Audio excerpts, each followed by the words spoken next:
Hello. Happy new week. I just got out of job school, the little job class I'm taking. It's actually about the same stuff we were talking about on the stream yesterday with Philip. It's what are the ingredients of success? What makes someone successful? What are your values? Resilience, all the stuff I talk about on here. This week is on strengths, like how to build on your strengths in order to be more successful. And one of the things we're doing is looking at our values. And she gave us this little values exercise. There's actually several. There's a longer one I'm going to do later. But there's a little shorter one I've decided to take live on stream today. Hey, Plasma. Oh, it's Robody. How do I fix it? Let's see. Thank you. How do I fix a Robody mic? Did that clear it up? I never know what to do with that. Let me not continue until I know that it's not Robody anymore. The settings look the same as they usually are. I'm not seeing anything out of the ordinary that's indicating it would be roboting. Oh, it fixed it? Okay. All right, good. I was talking about the little job class that I'm in. I just got out of. She let us out early today, and I'm headed out to an in-person event in about an hour. And then after that, I'm going to stop and get some fries on the way home. So I'm going to stream all of that, except for the event itself. But we're talking about the same kind of stuff Philip and I talked about on the stream yesterday, about how to be successful. What are the ingredients to success? How to build on your strengths. This week is all about how to build on your strengths. And today we talked about resilience and values. And it's very similar to the stuff that I've already been talking about on here for the last couple of years. And she gave us a values exercise to do. And I'm going to take it online right now. It's a values test, personal values assessment. So I'll drop the link if you want to do it yourself and see if we can get a look at what my values are. And then after that, I'm going to switch to the phone and I'm going to head out to go to that job thing, and we'll take it from there. So let's look at this values assessment.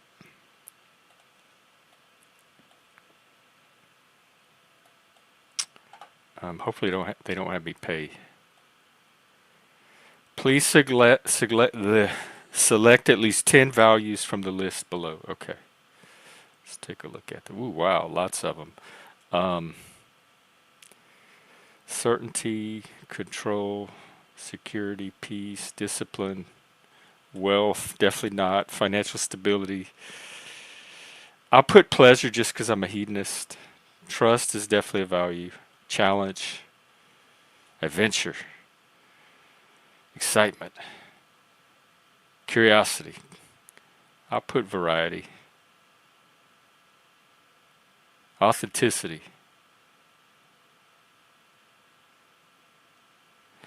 I was going to choose uniqueness, but it's not necessarily a value. I find myself in unique or being like the outlier in a situation, but it's not necessarily something I necessarily value. Honesty, loyalty, friendship, passion. Look at that. See, I'm not the only one. They even have it on this value chart.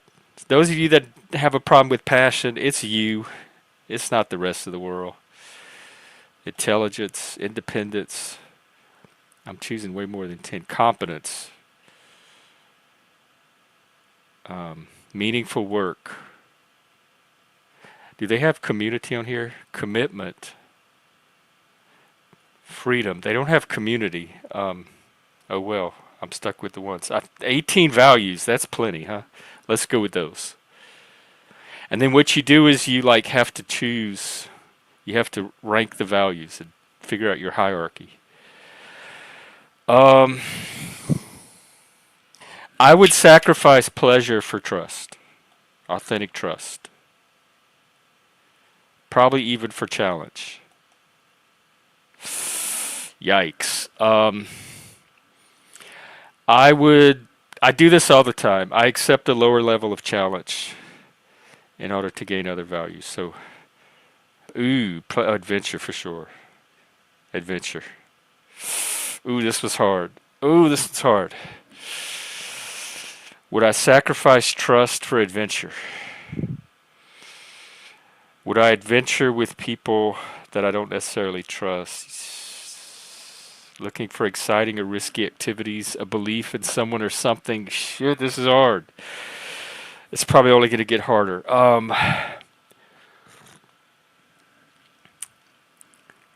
Trust is so important to me because I know how valuable it is. When you have it, you really don't want to jeopardize it. This is the conservative part of me versus the risk-taking part of me. I definitely want that adventure. I'm not going to compromise trust. Excitement is a form of pleasure to me. Challenge or excitement? Probably challenge. Curiosity, 100%. Curiosity. Curiosity. I'm too nosy. I got to know everything. Curiosity is what usually ends up leading me on the adventure. So I think I will have plenty of adventure if I choose curiosity. Ah! Oh my God. So these are the ones, it's conscious choice. So left to my own, I would follow my curiosity no matter what. But if it conflicts with trust, do I have the ability to consciously choose not to follow curiosity in order to maintain trust? Okay.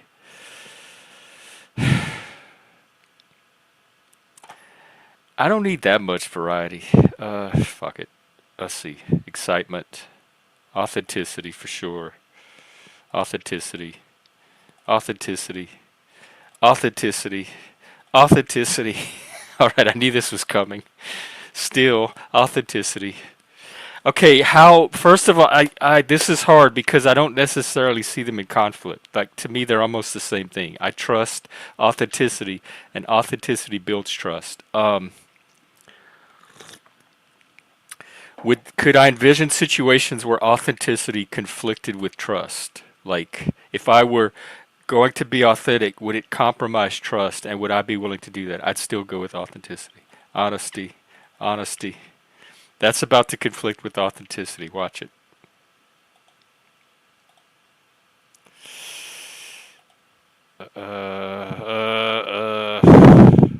Still honesty. These are almost the same thing. How do I pick? Look, truthfulness, genuineness, sincerity, and frankness. This is such a subtle distinction. I think I would be inclined to go with truthfulness and genuineness, even though I see honesty as almost the same exact thing. Loyalty over pleasure, and variety, and excitement, and challenge, and adventure,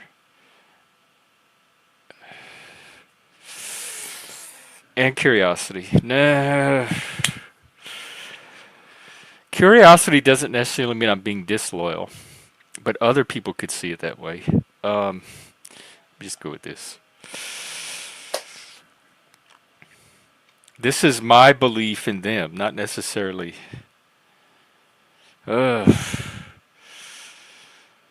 Because trust to me is one of the foundations of loyalty. If the trust is not there, that does kind of call the loyalty into question. I don't have blind loyalty without trust. I don't think I would be loyal if the trust was not there. So I would have to go with trust. Friendship. Friendship. Friendship. Friendship. Friendship. Still friendship. Okay, it's the same thing. Um, the age-old conflict of, do you stay loyal to someone that you're not necessarily friends with, or do you choose someone you're friends with at the expense of loyalty to someone else? I've lost friends over staying loyal to friends before. Passion, passion, passion, passion. Ooh, this was hard. I almost don't feel like I have a choice because the passion just kind of happens. And usually the curiosity is part of, like the passion leads to curiosity. I'm going with passion. Still passion. There's almost nothing I would sacrifice my passion to. I don't think I'm being disloyal by being passionate, but I don't know how to give up passion or compromise on it. Um,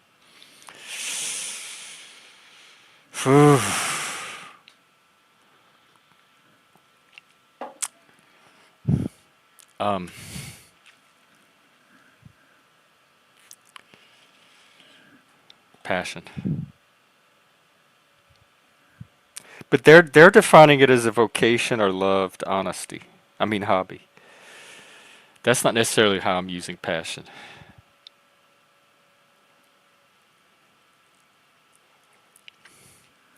I don't know. I don't know what to do with this one. Passion. Because I don't. Passion's not really a choice. It's just something I am. Let's go with authenticity. Intelligence. Intelligence. Intelligence. This is all part of the same thing. Probably curiosity. Independence. Independence. Still independence. Still independence. Independence. Would independence over loyalty? Oh my God. If being independence or embracing independence conflicts with my loyalty to somebody, would I still do it? Or is there a limit to independence? I'd probably go with loyalty. I do value competence. Oh, this one's hard too.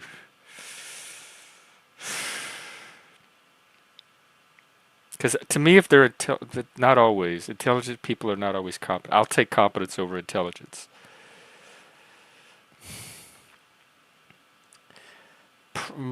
I'm leaning toward curiosity over competence, but man, competence sure is in short supply. Do I really want to give it up just for some curiosity? No. Probably friendship. Intelligence. Commitment. Probably still commitment. Commitment. Commitment. Yikes. You know what? I would give up a little bit of independence for commitment. I would. Okay, these are almost not even different. I'll go with commitment.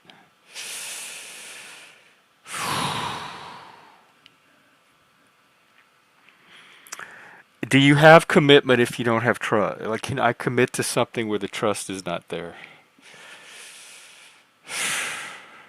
I probably need the trust to be there. Um, these almost go hand in hand. The freedom to be curious. Freedom, freedom, freedom. These are almost the same thing. Um, would I give up freedom for independent? How is that even possible? No, I don't. I think freedom's the foundation of almost everything else. Although I still think I would curtail some freedom out of loyalty to others. All right.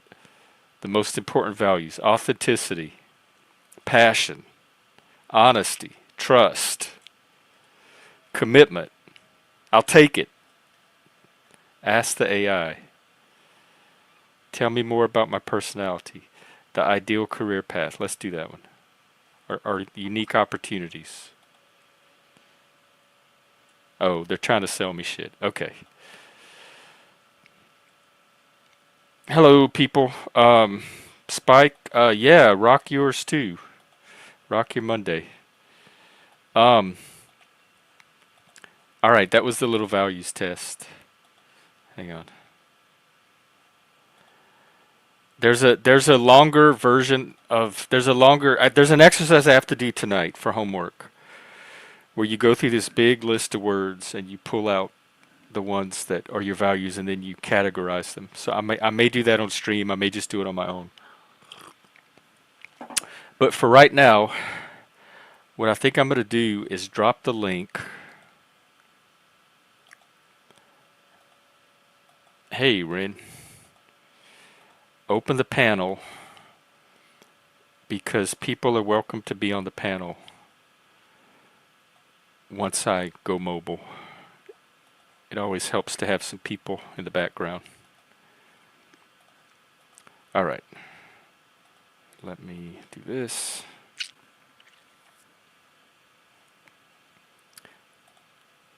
Oh, and in another update, we did that subscribe-a-thon last night. And I had like 808. I was up to 808 or 809 for my subscription, and I'm back down to 802. So all the subs I got last night that I went almost 6 hours for all dropped off, and I'm back to 802. I don't know why that's happening. Unless YouTube scrubs subs periodically. I don't know. Hopefully I stay over 800. All right, the link is pinned. Come on up. You have about I probably have to leave here in about 45 minutes, so we can do about 45 minutes of panel, and then I'm gonna go mobile and walk to that job place. But y'all are welcome to stay on the panel, and then I'll do a second episode after that's over, where I get my fries. Let me check the news. By the way, I've been in class all day. I haven't really looked at. I did see where they think they got a suspect. You know where they caught him? Do you know where they got the guy? He was trying to use his fake ID at McDonald's. They picked him up at McDonald's, or that's where it was a McDonald's employee that called it in. And I don't know what you need an ID at McDonald's for, but there's been a lot of news. Okay. I know Syria fell, and they caught the guy at McDonald's.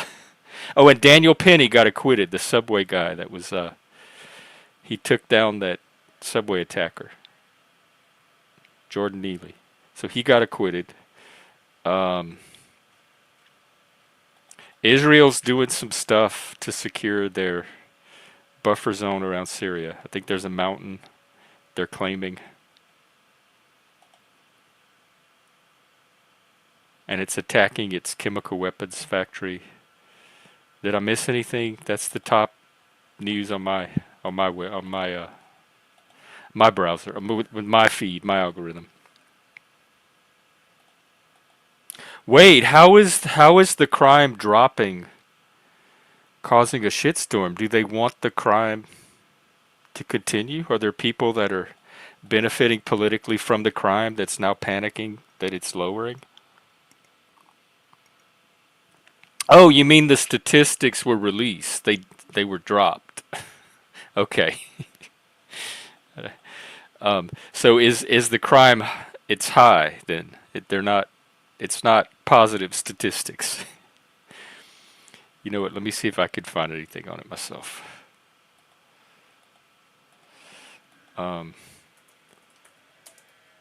Norway crime. Just from watching those Scandinavian mysteries on TV, it seems like you'll have a lot of crime there. A lot of serial killers, a lot of psychopaths doing macabre, grisly acts to other people. The crime in Norway, facts and figures. Norway increasingly concerned by Swedish gangs. Is this Swedish immigration? Yeah, I'll need a Norwegian perspective on this. What? So is it the Somalis that are being charged? Like, is it for every 1,000 Somalis? I can't imagine Somalis are going to do well in Oslo. That seems like such a cultural. a drastic cultural shift and climatic shift too. So they can't all be Somalis. That's like every single Somali doing 2.12 crimes. So it's either that or there's a smaller number of Somalis doing even more than 2 crimes per person.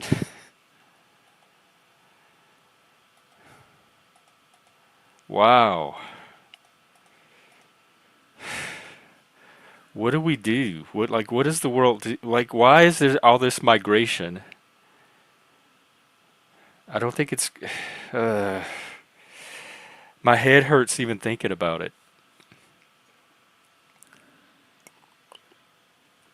They have a lot of Somalis here in Seattle. In fact, I worked with had Somali coworkers. They were lovely people. I really enjoyed them. In fact, they were some of my better coworkers because I didn't have all the woman drama. I didn't have all the white people drama the Seattle people drama have up here. They were more culturally normal. Like I didn't get on their nerves like I got on the nerves of the white people up here. They were a lot easier to work with. They had good food.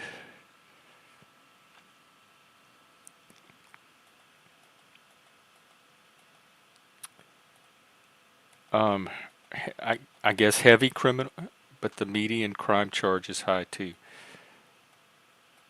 Right, the Assad thing. It's a mess. It's But you know what? We grow from adversity and from challenge. So this is a challenge that we as a globe have to rise and face and learn and grow from.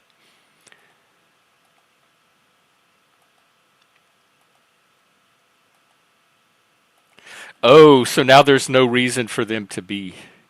But yeah, but the country's so unstable right now. I mean, at least let's wait and see what happens before we throw them back into that chaos. But I don't understand the crime thing. Do they do the same types of crimes in their countries? Like they come to other countries and just start criming all over the place? Is that what they would be doing if they were in their country, or has it become they're in somebody else's house now, and so they just feel free to? I'd love to understand the psychology behind immigrants coming to a new country that's taking them in, and then just suddenly starting to do crime everywhere. That seems so counterproductive. 32 times the amount of violent crimes as Norwegians. Well, that gets left out of the mystery movies.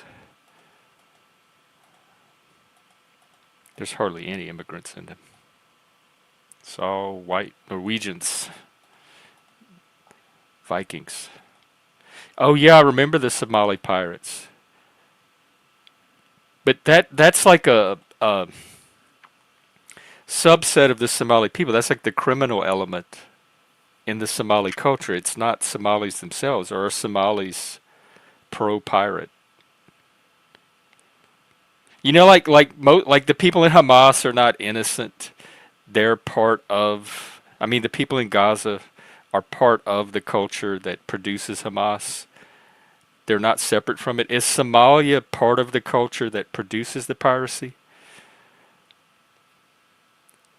I don't know enough. I'm a dumb American. Wow. Staggering.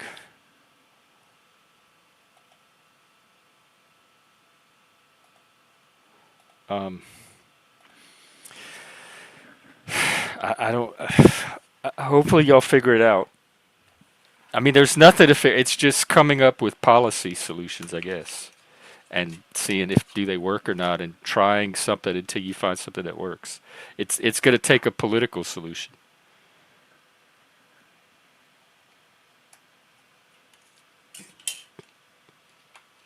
Somalia is a failed state. The people who fled had no experience or knowledge. How is okay? Even if that's the case, are you saying they're like how is crime the default That's what I'm not understanding. Are these people like Neanderthal cavemen? Do they have no language, culture, art, education, anything at all? They're just savages, like from the middle of nowhere. That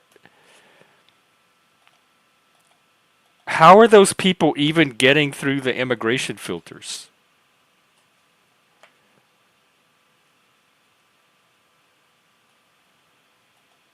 Well, that's your opinion, not Lars.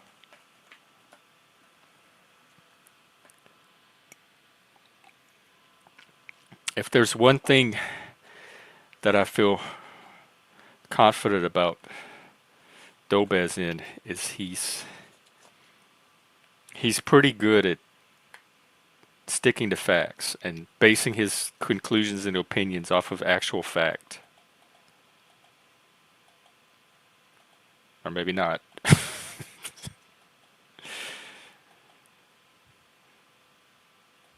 The UK Somalis are okay. Yeah, I can't believe like there's this whole country of savage people that are just killing and raping and murdering each other all the time, and then their state fails so that other countries just say there's something missing in this narrative. It's not making sense to me.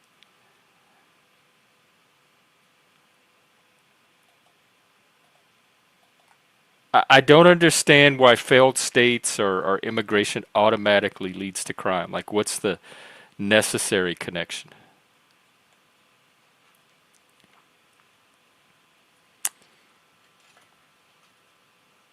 I mean, I know it happens, but I always assumed it was the criminal element coming in with the legitimate immigrants that are not here to do crime and are just here to build, like, rebuild a life.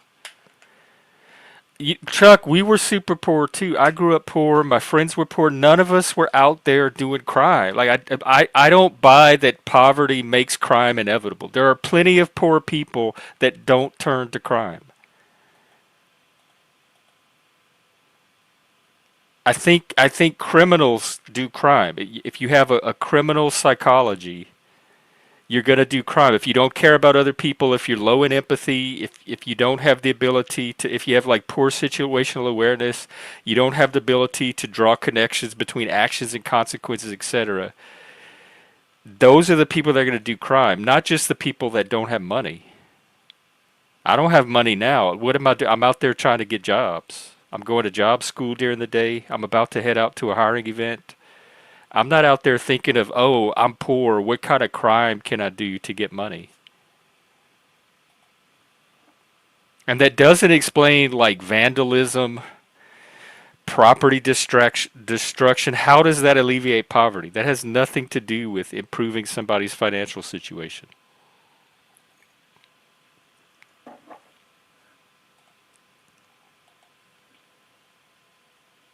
Okay, let's see. The women don't work. Or do they have the ability to work? Is it possible for them to get jobs in the new country they come to? Because like I said, I worked with some Somali women. They were working.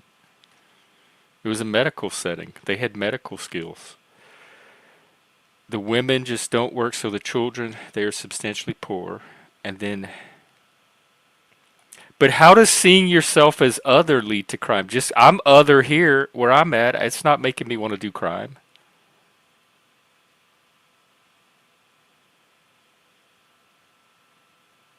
Since they other themselves, I'd probably be othered from Norwegians too if I lived there. I don't buy that this is I don't buy that there's a connection to how well you do in school just because you feel like a minority in a certain culture. That affects your ability to cognitively process information.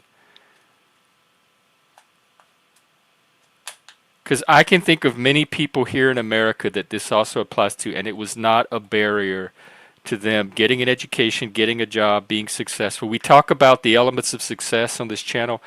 I'm not making the connection that why they would have those same elements would not be available in these situations as they are to everyone else.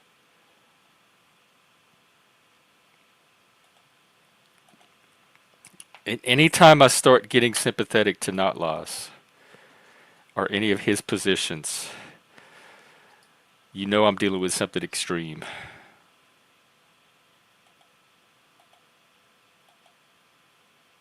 I also not lost. I know plenty of Westerners would drive. I'm one of them.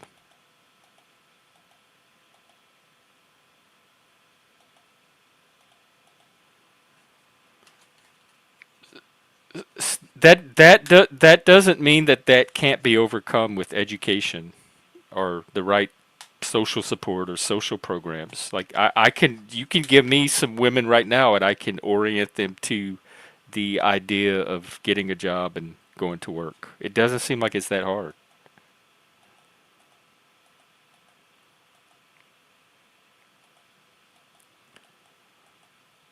Cajun, but yeah, but like, what? Oh, is that where the drive comes from? If I were a normal, boring old Anglo Germanic American, I might not have the drive. Cajun Acadians are Westerners, by the way.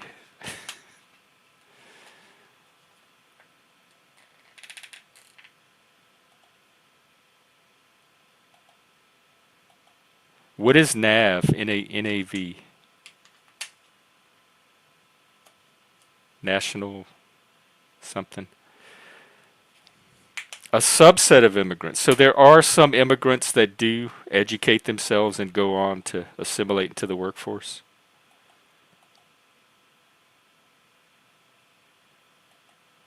Yeah, that's what I don't understand is how Norway's letting in 15% of a population that they're failing to integrate. Because that's so Norway to don't let in more people than you can actually integrate.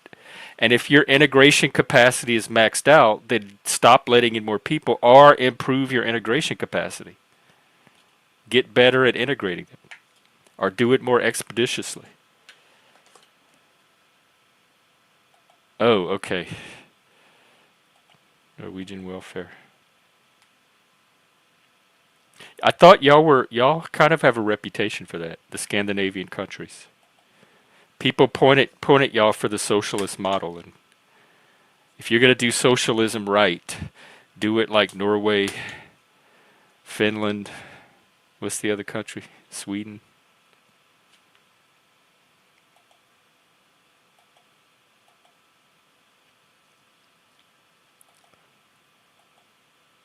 So you think there's an intention behind it?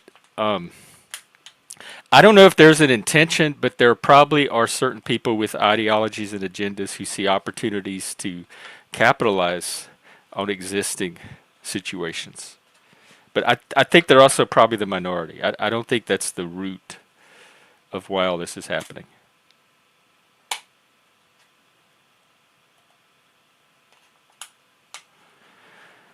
And it sounds like it's not that Norway's not incentivizing work. It's just that the incentivization is not getting through to all of the people that come in.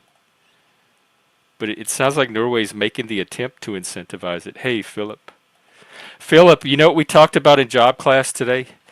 Um, what are the ingredients of success? How to be successful? Tips on success.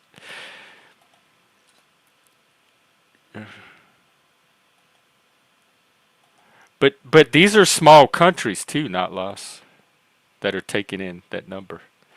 Yeah, and I did see the Daniel Penny thing, and the CEO killer got caught at a McDonald's. McDonald's just can't seem to stay out of the news, can it?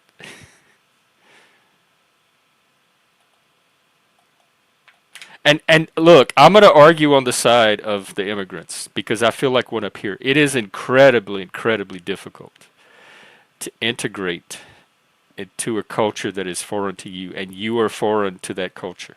Like to build those bridges and whatever. I've been here over 15 years, and I'm an American, and have not been able to do it in my own country. So I have a lot of sympathy for people that come from outside of America and try to do it. And there's not even a language barrier with me. There's an accent barrier, but there's not a language barrier. So I have even less obstacles to overcome than they do, and I haven't even pulled it off. I don't know that I would be able to go to Norway and integrate. I might be in the same situation. Right. Yeah. How do they determine those Like where? Why? Why are countries taking in more than they can assimilate? I don't get it. That's going to put a strain on that country and that culture. At some point, ideology and ideals have to meet reality somewhere.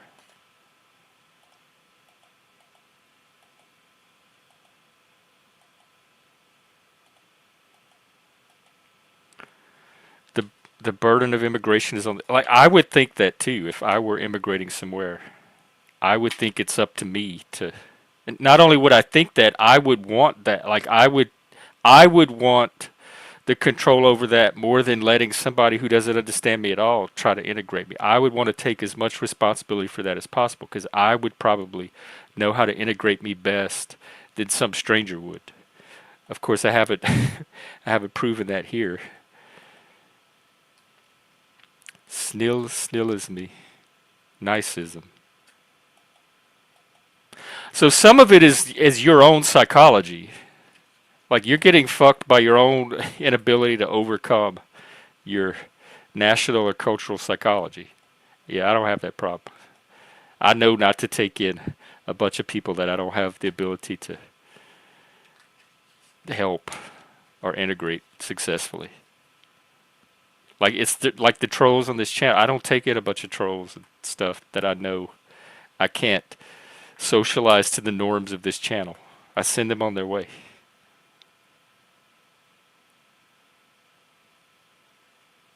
Let's see. And Kitty, I thought we had those numbers more or less under control until recently. And we looked at some stats the other day, and a lot of it was economic immigration. It's not that there's anything actually going on in their country. They just want the better opportunities that come from being in America. And to me, that should not be a priority.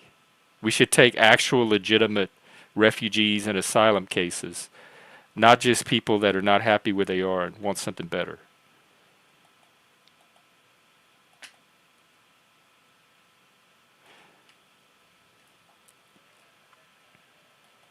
Well, maybe, like I said, maybe this is a grow and learn opportunity.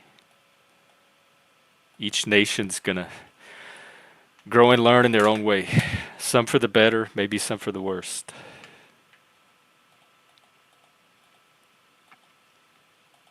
Okay. Well, I have about 15 more minutes on the laptop, and then I'm gonna have to head out on the mobile. So if anyone's thinking about coming up and hanging out on panel, now is probably the time to do it. It's I can still let you in when I'm mobile. It's just not as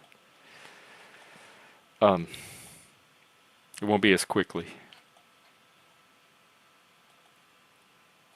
So.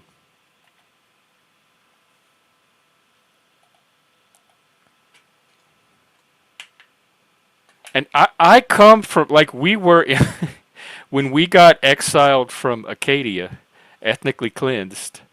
We were sent to the different colonies. We were sent to several countries. There were islands in the Caribbean we were sent to. Eventually, we ended up in Louisiana, but we were refugees ourselves. Like we were a people without a home, and we relied on existing countries to take us in. And we managed to maintain our own culture for generations. When the U.S. acquired us, they attempted forced assimilation on us. They banned our language from public schools. They tried to get us to Americanize, and that was something that they were doing with many immigrant cultures at the time, including Native Americans, Mexicans, etc. So I come from a people that have been in that situation, and the reason I speak English today and not French is partly the effects of that attempt to assimilate us to Anglo-Saxon American norms. Um, I kind of see both sides of the issue. I kind of see wanting to keep your culture and not change more than you have to, But also, our people have learned the value of assimilation as well. There are benefits to if you can transcend your culture enough to take advantage of the opportunities that assimilation offers.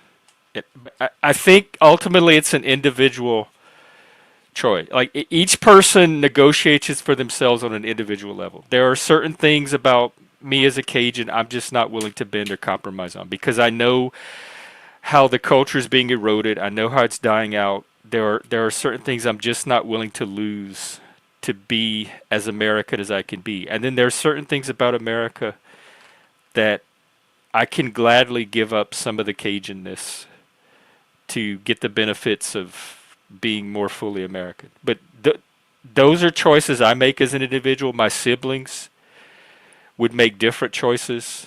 My parents, my relatives would individually make different choices on how much they want to assimilate or not.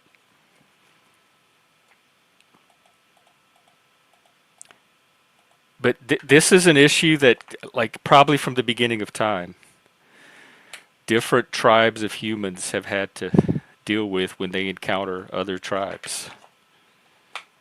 I know in the after Alexander's conquest in the Hellenistic era, all kind of different cultures were suddenly brought into contact with each other under one political entity and had to start figure out how to all coexist together.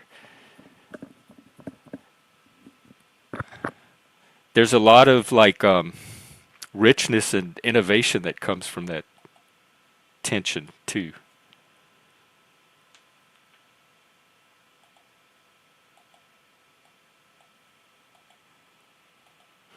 Well, if they have that much issue integrating these people, maybe they should call me.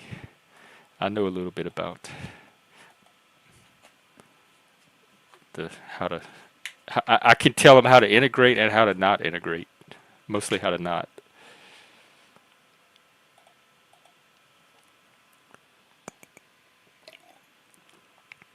Yeah, like I don't think this is a new issue,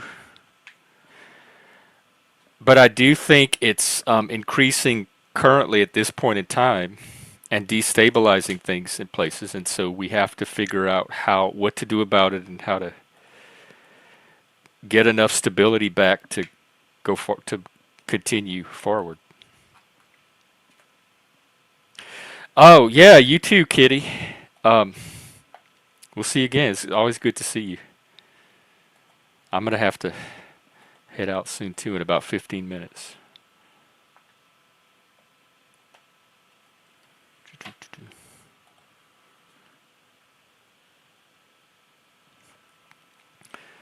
Well, that's that topic.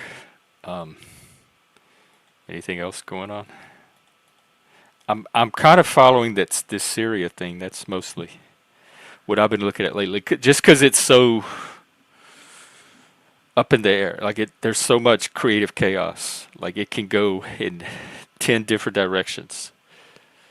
It's very dynamic. That's what interests me is really dynamic situations because they have the most possibility for um, unpredictable outcomes. It's I guess suspense and tension and drama.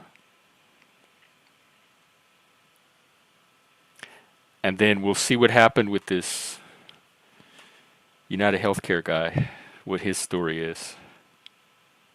I'm sure they're going to find a manifesto, a laptop, social media accounts where if we had had this information, we could have seen it coming.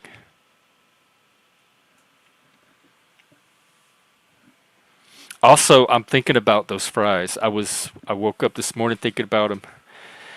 I was in the shower today thinking about them. I could taste that they're just like grease sticks. I could taste that potatoy, that mushy potatoy grease feeling. I was thinking about the salt, everything. It's very vivid. All right.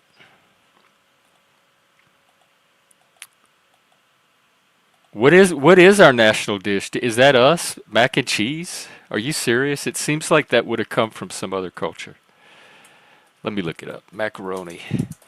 and cheese.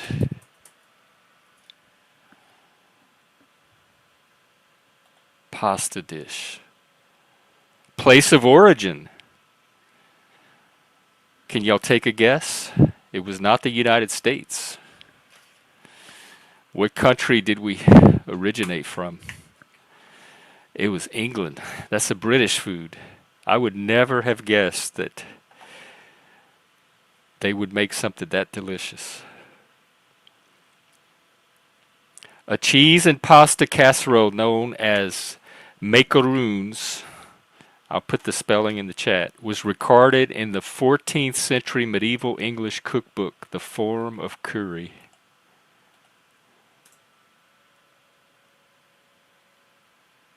No, it's British, dude. It's closer to you.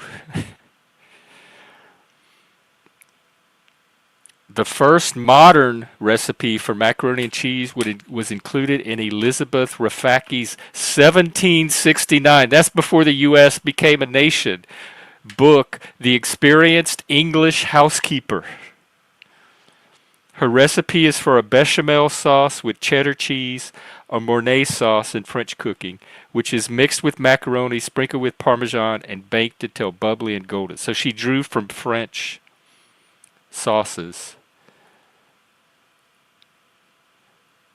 Parmesan cheese, they call it. Oh, this is hilarious. They have to dress macaroni with Parmesan cheese. Boil 4 ounces of macaroni till it be quite tender, and lay it on a sieve to drain, capital S. Then put it in a tolling pan with about a gill of good cream, a lump of butter rolled in flour. They rolled the butter in flour. Boil it 5 minutes. Pour it on a plate. They capitalize like every concrete noun in this recipe. Lay it over a Parmesan cheese toasted. Send it to the table on a water plate, for it soon goes cold. Send it to the table. Fuck. And then they had an 1861 British Victorian cookbook called Mrs. Beeton's Book of Household Management. She sounds like a Karen already. Which included 2 instances of macaroni, as usual, served with the cheese course. Here, I'll put the Wikipedia article for some cultural enrichment.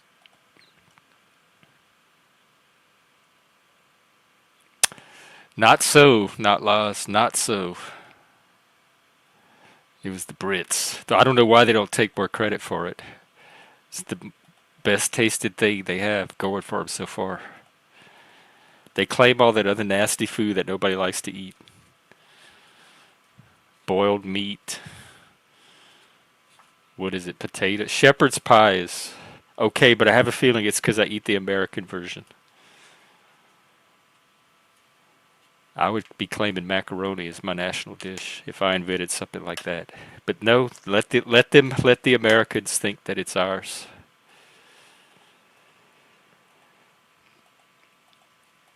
All right. I'm gonna have to pee before I go too.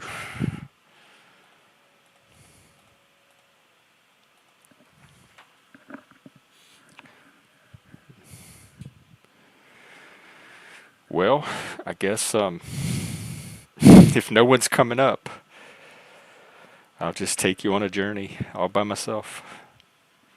I'll leave in about 10 minutes. Let me check the weather.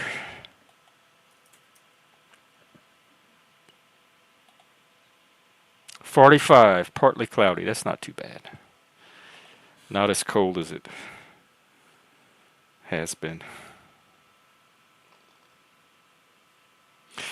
Yeah, thanks, Dobez, and good luck with your immigrants. I hope let us know let us know what they figure out. Maybe we can learn something. All the countries can learn from each other. Seems like so many of them are dealing with the same issue.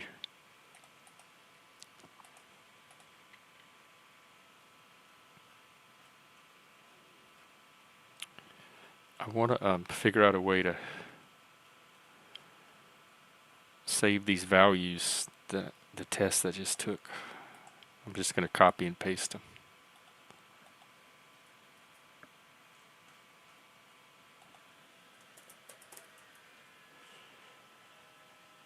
There we go.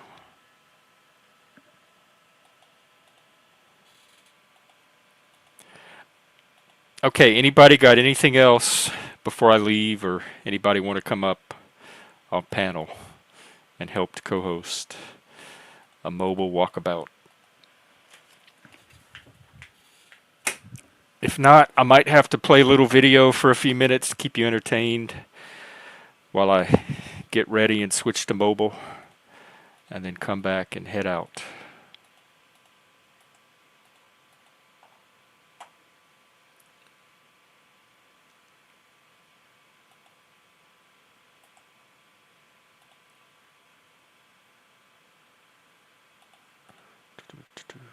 Oh, wow.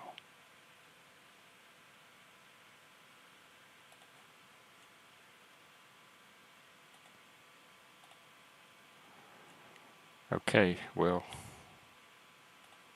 let me find something to watch. I had a video.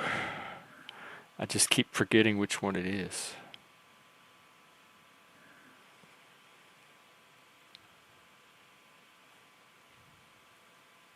Oh, well.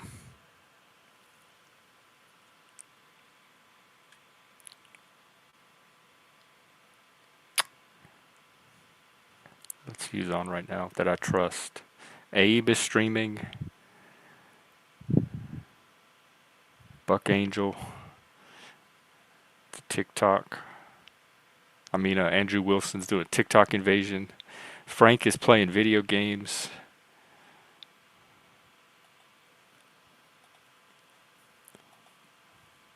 Carbonara.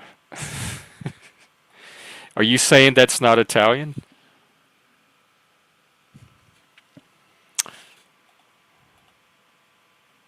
Well, let me hang on.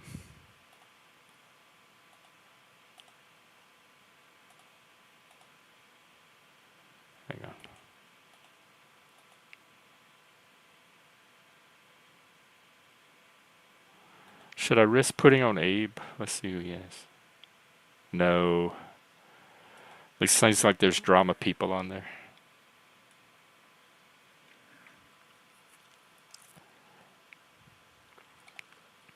You know what? I'm gonna help promote Frank. Just watch. He's just playing a video game, but at least I know that it's predictable. So enjoy Frank playing this video game for a few minutes, and I'll be back, and then I'll go mobile and head out. All right. Here we go. I wish I had something better. I do have something better. I just can't remember what it is. You know what? Maybe I could. Maybe there's something I posted in Discord I could share. Let's check.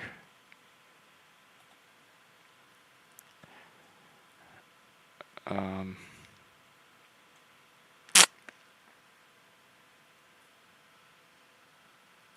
there is a video on Syria. I don't know the content creator. I don't want to risk a copyright claim.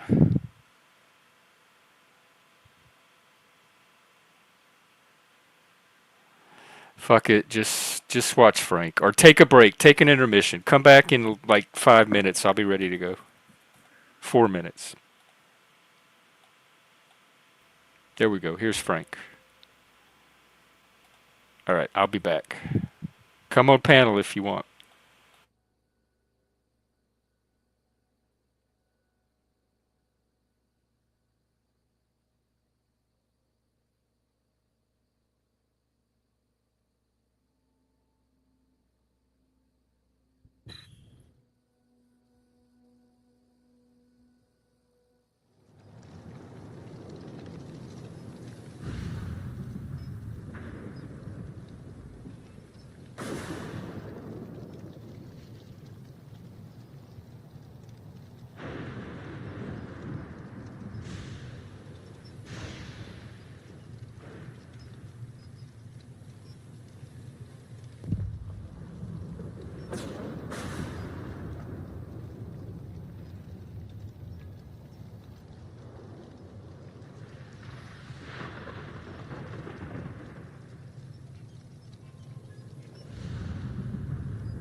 Okay, can y'all hear me? I'm on the phone one now. Um, hello. I just realized I could have probably played Joe's video on Minecraft. So remind me next time. I need a video. I'll play it. Can I get a thumbs up if there's sound or not? I can't. I can't tell because I'm on my phone. Hello, hello. Okay, I don't want to go anywhere yet till I know if you can hear. Okay, I'm headed out. If somebody wants to come on the panel, I'll be able to let you on at some point. Just hang tight in the back, and I'll I'll be audio for a while, and then I'll turn the camera on once I get out on the street. All right. Uh, is this all I need to do? I think so. All right.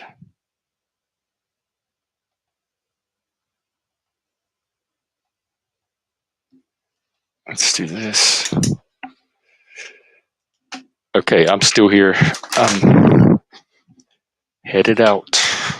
Let me grab my resume.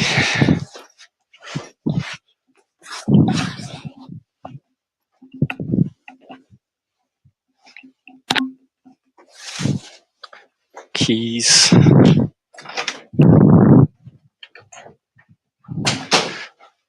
Okay. Oh, thanks, Mike. I'm headed to that place again. Um, and then I'm going to get some fries. God dang it. Hang on. There's something wrong with the door. I think it's because it's the winter time. Everything expands and it makes it harder to work the keys.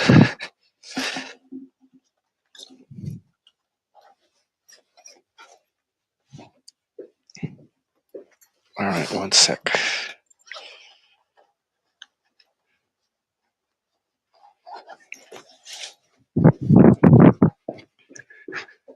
Ooh, it's sunny. I don't have any shades. It's very sunny, not too cold. It's all good. I think I'm going to go this way.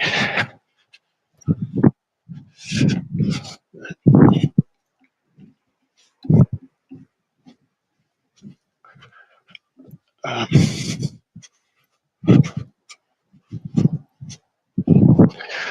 okay. Oh my God, that sun is right in my face.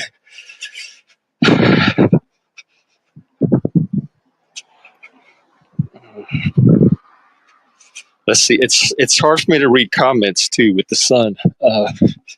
I'll just do the best I can. Let's see. I'm less worried about confidence. It's a hiring event. It's not actually an interview. I think you just go talk to people and see what options are out there. But I'm more worried about, am I going to get irritated and start fighting with them?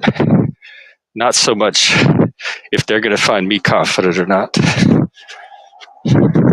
You know, Hausberg out. I didn't have such a great experience last time I went.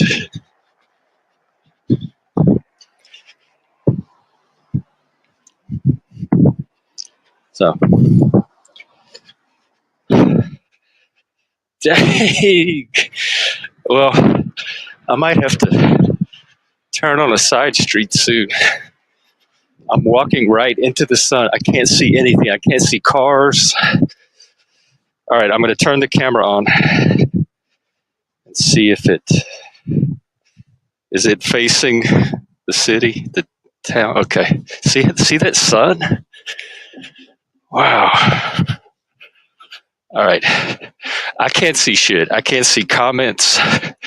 I can barely see in front of my face. So hopefully, y'all are getting something visual to look at while I walk. I'll turn off soon on some street.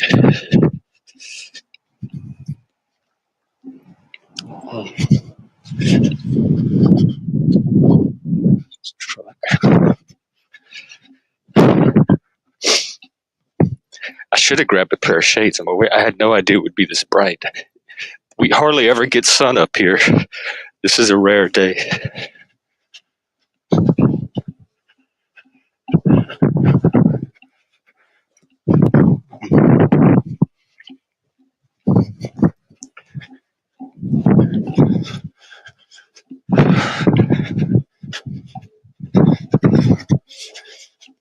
Yeah, I think I'm just going to turn up here.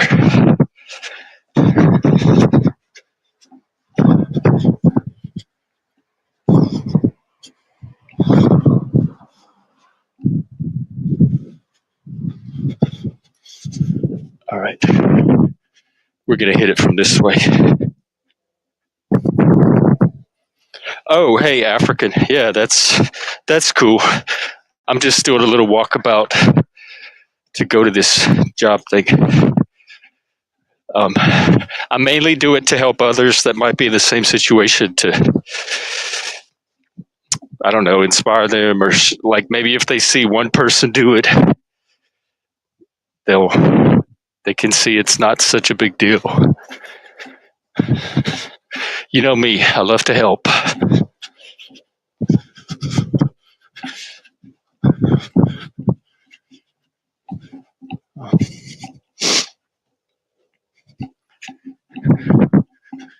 Okay.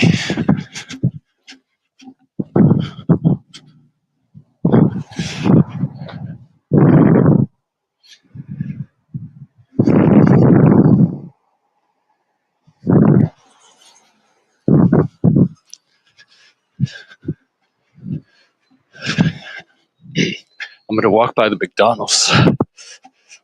Maybe.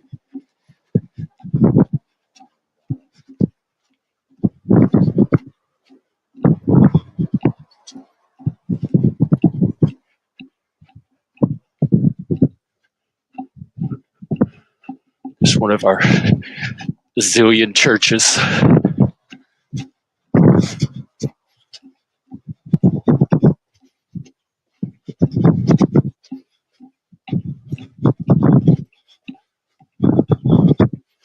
Okay.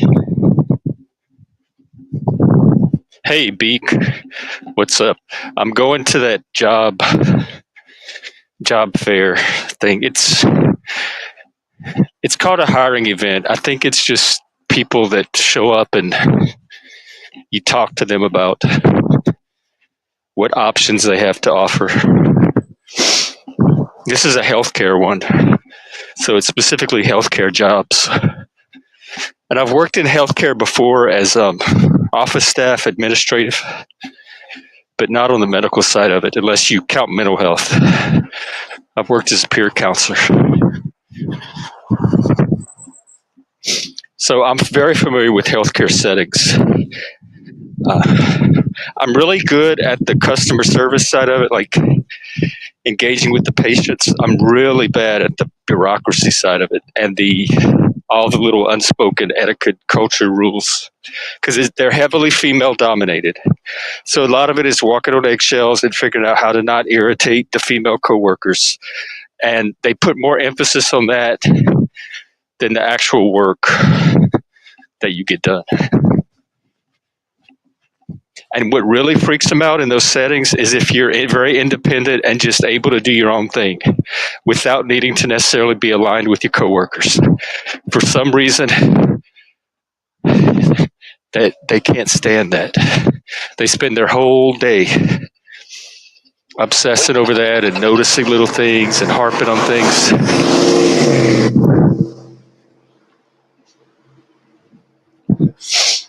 But the patients love me. It's very good with the patients.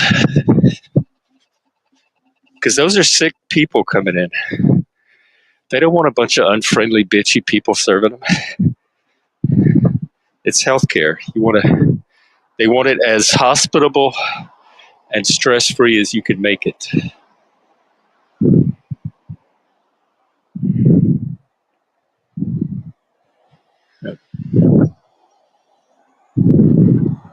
What time is it? Oh, plenty of time.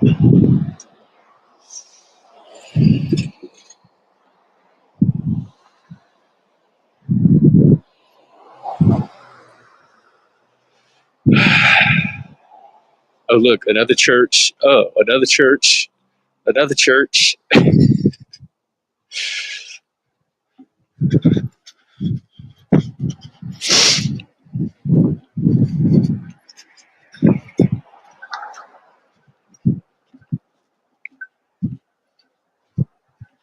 Okay.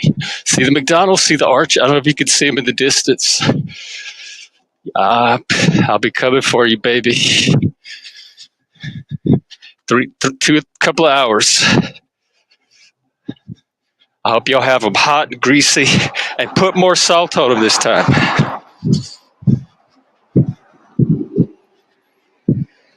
Like Donald did. Donald, he squoze that extra little thing of salt. The guy's like, here, we have this fancy new device. It measures the perfect amount of salt. All you have to do is squeeze it or shake it once. And Donald did that, and he's like, oh, I think it needs a little bit more. And then he shook more salt on top of it.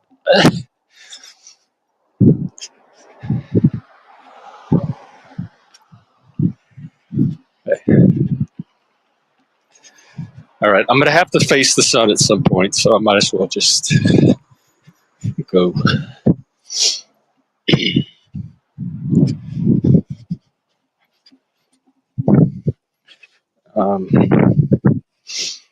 Let's see. I can see. It seemed like, yeah. I was good with. I knew all the patients by name and face. I knew all the family members that came with them, and I could see the elevator from my little stand. So the minute they got off the elevator, I would start getting their stuff ready. And so when they showed up to check in, I'm like, oh, hey, Miss So-and-so, how are you today? How's your mom? Good to see you. You'd verify whatever information you need, and they'd sign their forms in like just minutes, like less as seconds. I mean, no time at all.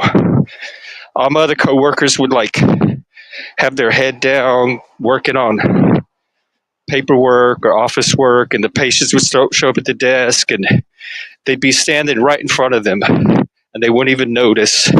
And the patient would have to say, "Excuse me," and the office, my coworker would look up and say, "Oh, hi. Oh, what is your name? Oh, let me look you up." All that stuff. I had all that shit prepared in advance because I knew my patients. You have to get to know your patients. The manager wasn't even on site. She managed remotely from the basement. She couldn't name a single patient in the entire office that ever came in. They were just numbers and names on a spreadsheet to her. So every time there was an issue, she had no idea who we were talking about. It's not healthcare up here is not people oriented. It's technocratic. You're a component in a system. It's like cattle service. I can't stand that. I bring the human element to it. These are humans. I'm a human. They're sick people. They need a certain type of care that's a little more human oriented. Don't get me started on the direction that healthcare is taken from a customer service perspective. I dread healthcare appointments. Every time I have to make a healthcare appointment, I play out in my head in advance all the different scenarios and the ways it could go wrong and the fights I could get in just with the front desk staff, not even counting when you're back seeing the doctor. They even have a sign at my doctor. It's like all these rules, and it's like if you come across as angry, if you have like it's all about emotions. Like if you make the staff feel uncomfortable, you're going to be asked to leave. If you raise your voice with the staff, you're considered hostile and that's not allowed here. It's very intimidating. And I'm thinking, as an autistic person, that's going to be a lot of autistic people are going to get caught up with that just because how we spurg. It's all about making the desk staff feel comfortable. That's what the service relationship here in the Pacific Northwest is completely reversed to both the South and Las Vegas, where the customer is the center of the experience. Here, the service worker is the center of the experience, and the whole dynamic is set up to make the service worker's job easier and to make them not feel uncomfortable. And the customer is supposed to bend to the waiter or the barista or the front desk staff, not the other way around.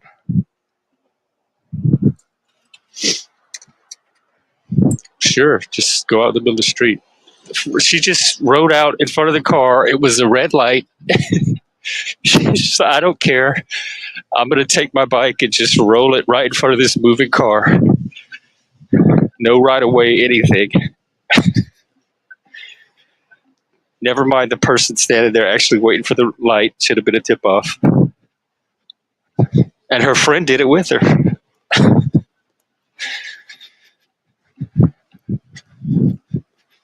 All right, this is peak sunlight.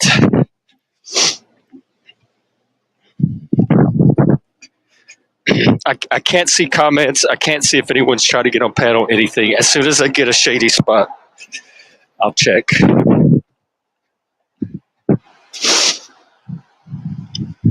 There's that new African restaurant. I want to try it so bad. It's really good.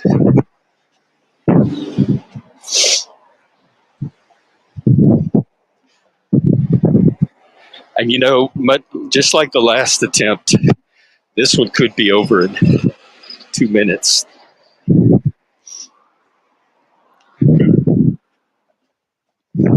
I've never lived anywhere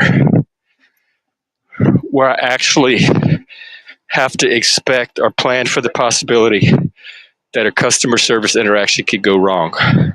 And then I have to readjust my plans for the day.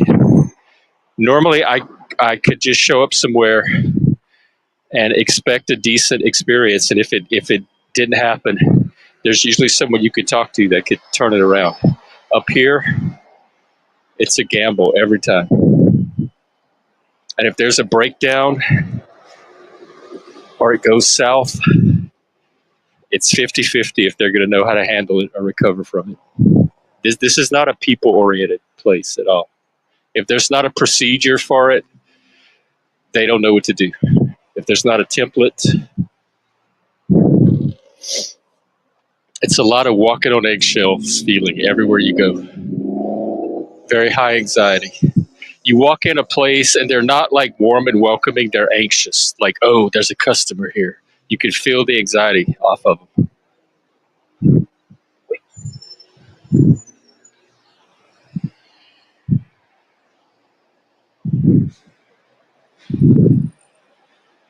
My chakras are not aligned today.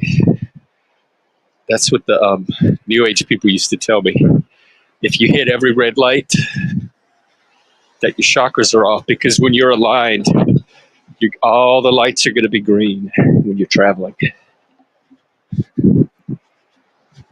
Like you're going to be timed perfectly with the universe.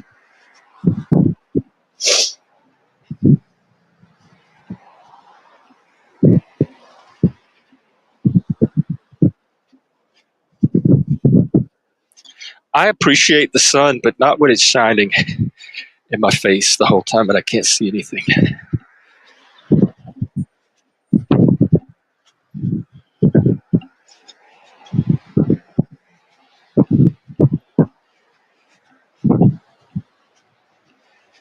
All right, I think I'm coming up on a side street where I could get some shade.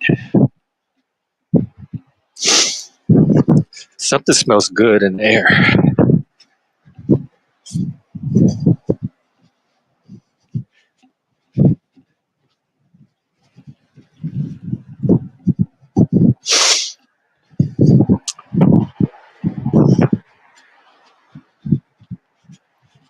Let's see.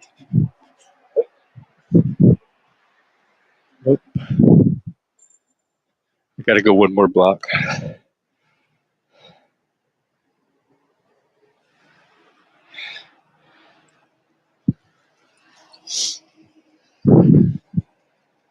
It's really weird being wired up to a live stream and not being able to see anything or interact with it at all. It's just, I'm blind streaming right now.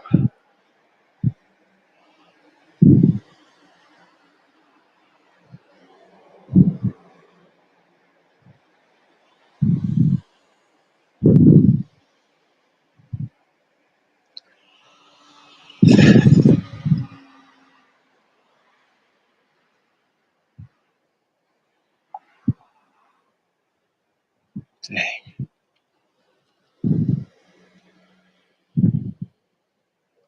All right. One more block.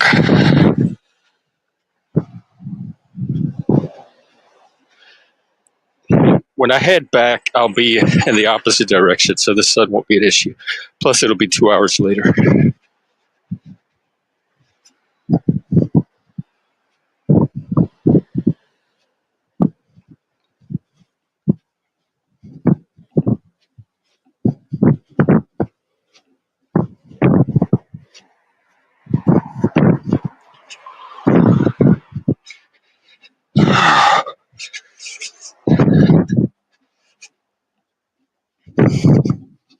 I hate sun on my face.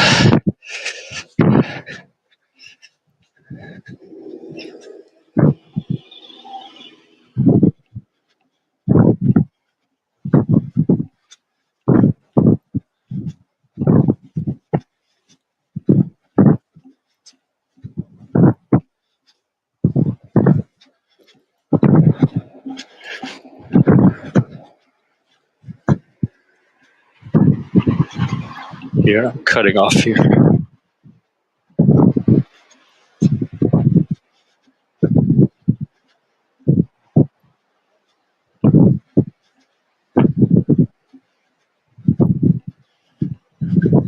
Oh, this might have been a bad place to cut off. It's a major highway with a bridge.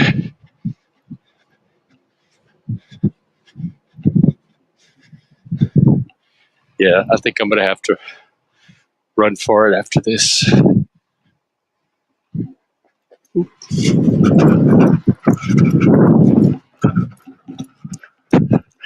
Okay, at least I'm in some shade. Now let me see what's going on.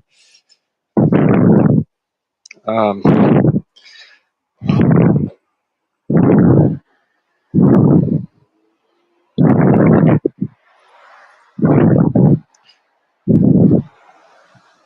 the technologist matches.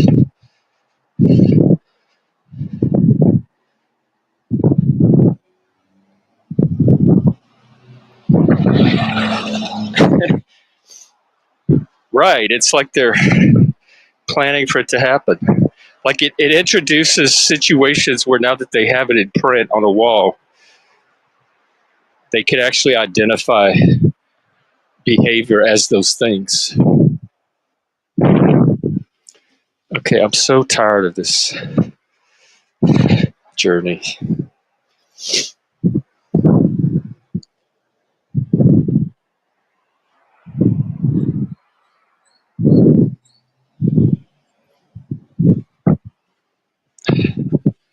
Man, it sure looked like he was turning right.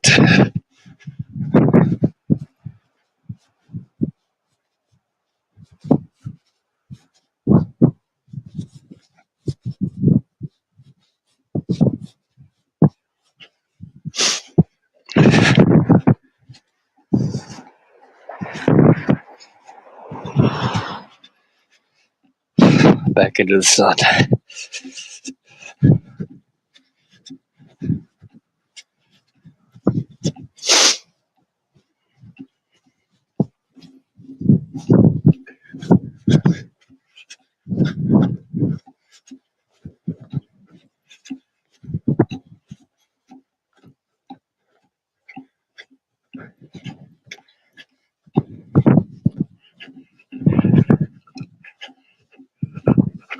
What time is it?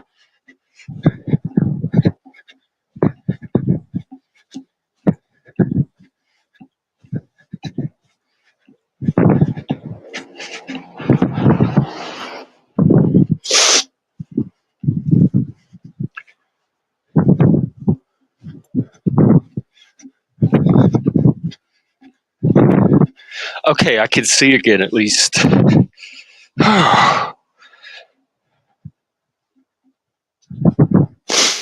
I spurg out, and I don't waste a lot of time asking for managers.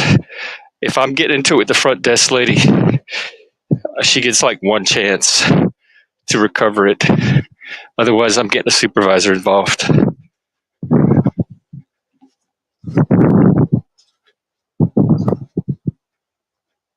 Yeah.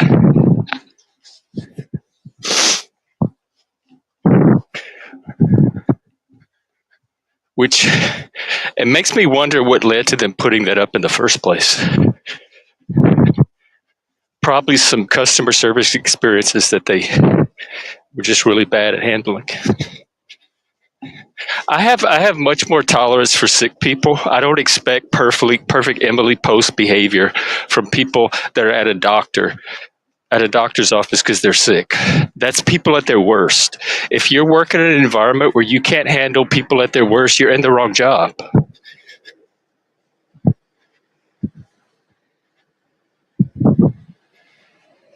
All right. I'm here. It's in the bus station, y'all.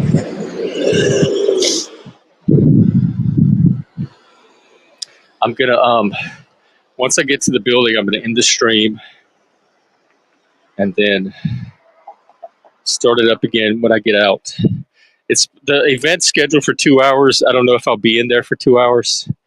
I'm gonna not if I can help it. I don't need to be in there any longer than I need to be in there. But like I said, it might be over in 2 minutes, depending on the reaction I get. And then when I get out, I will restart the stream and walk back home against the sun and pick up some of those delicious McDonald's French fries. Hopefully, there will not be a nationwide manhunt suspect in there. But if there is, that'll be kind of cool. I'll get it on stream. You know what? I'm going. I don't care.